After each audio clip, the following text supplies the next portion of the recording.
Gerunds are special forms of verbs. They always end with ing. But gerunds act like nouns, not verbs. They name actions. The key idea is verb plus ing equals noun.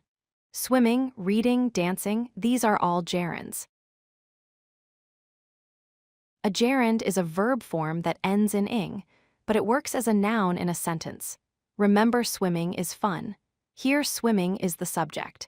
It names the action but acts like a noun. Gerunds have four main jobs. First as subject, swimming is fun. Swimming does the action. Second as object, I enjoy swimming. Swimming receives the action from enjoy. Third job is subject complement, my hobby is reading. Reading renames the hobby.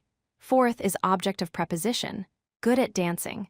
Dancing follows the preposition at. When gerund is subject, it starts the sentence.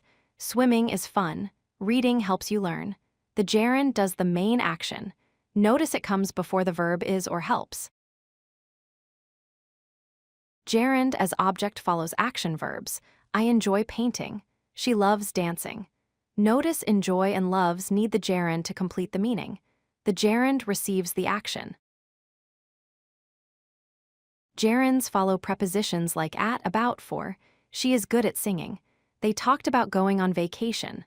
Always use gerund after prepositions, never the base verb form. Gerunds end in ing and act as nouns. They work as subjects, objects, complements, or preposition objects. Practice with swimming is fun. I enjoy painting, good at dancing.